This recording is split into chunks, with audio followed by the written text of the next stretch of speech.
আমি দোয়া করি যে সেই মানুষটা অনেক সুখী হোক, সে ভালো থাকুক।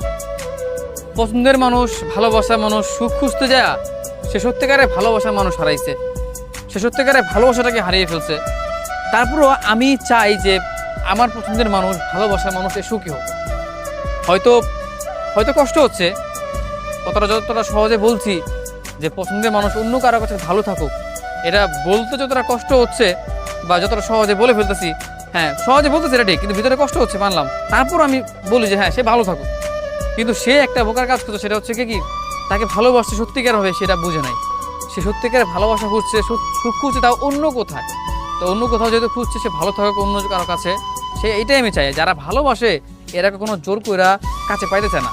এরা চায় যে পছন্দের মানুষ ধরে কোথাও ভালো থাকুক, অন্য কোথাও যদি চলে গেলে ভালো থাকে তাহলে সেখানেও সে ভালো থাকুক। কারণ যারা প্রেমিক মানুষ, হ্যাঁ ভালোবাসার মানুষ, এরা চায় ভালোবাসার মানুষটাও ভালো থাকুক, পছন্দের মানুষটা ভালো থাকুক, সে সুখে থাকুক।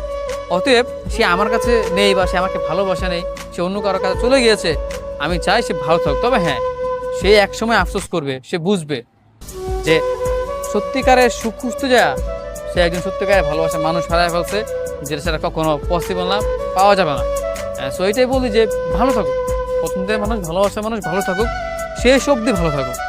কিন্তু হ্যাঁ, দুঃখের বিষয়টাই, কষ্ট আমারও হয়, হয়তো খারাপ আমারও লাগে, কিন্তু ওই যে সে আমার হয়নি, তারপরও আমি চাই সে ভালো থাকুক। ভালো তো তাকে আমি বেসেছি, সে না বাসলেও আমি তাকে ভালোবাসছি। মেনে নিতে কষ্ট হলেও ওইটাই সত্য, সে এখন অন্য কারো, সেই ভালোবাসার মানুষটা এখন অন্য কারো। এটা আপনি মেনে না নিলেও মানতে হবে। ভালোবাসতেন এটা ঠিক, যেমনটা আমি ভালোবাসতাম, অথচ এখন সে অন্য কারো। মানতে না হলেও ওইটাই মেনে নিতে হয়। মাঝে মাঝে জীবনে কোনো কিছু বিসর্জন দিতে হয়, প্রিয় জিনিস বা প্রিয় বস্তু বা প্রিয় মানুষ যেটাই হোক না কেন। জীবনে এমন একটা সময় আসে যে আপনার পছন্দের জিনিসটাকে বিসর্জন দিতে হয়। ঠিক তেমনি হয়তো আমার এই জীবনে, এই ছোট্ট জীবনে ভালোবাসার মানুষ ছিল, একজন পছন্দের মানুষ ছিল, তাকেও নয় বিসর্জন দিতে হয়েছে।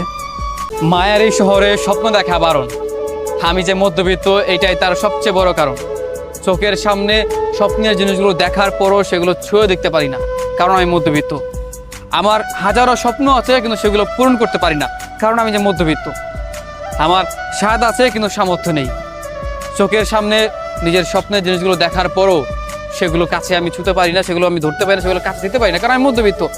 আমার হাজারো স্বপ্ন আমি চোখের সামনে বিসর্জন দিচ্ছি, দিন শেষে এই মধ্যবিত্তর শিকলও আমি বন্দি। আমার স্বপ্ন কখনো পূরণ হয়নি, হবেও না, কারণ যে আমার স্বপ্ন দেখাটাই ভুল ছিল। আমার স্বপ্ন দেখা বারণ, আমি যে মধ্যবিত্ত। এই মায়ার পৃথিবী, এই সমাজে হাজারো মধ্যবিত্ত ছেলেদের একটাই কষ্ট যে তাদের স্বপ্নগুলো কখনো পূর্ণতা পায় না। তারা তাদের স্বপ্নের ধারে কাছে গিয়েও বারংবার ব্যর্থ হয়ে যায়, কারণ তারা মধ্যবিত্ত। আর এই মধ্যবিত্ত মানুষগুলো কখনোই তাদের স্বপ্ন পূরণ করতে পারে না।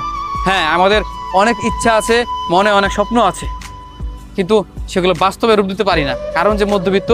দোষ একটাই, মধ্যবিত্ত। আর এই মধ্যবিত্ত মানুষের স্বপ্ন কখনো বাস্তবে পূর্ণতা পায় না। বুকের মাঝে সেই স্বপ্নগুলো দাফন দিয়ে জীবন মানিয়ে নিতে হয়।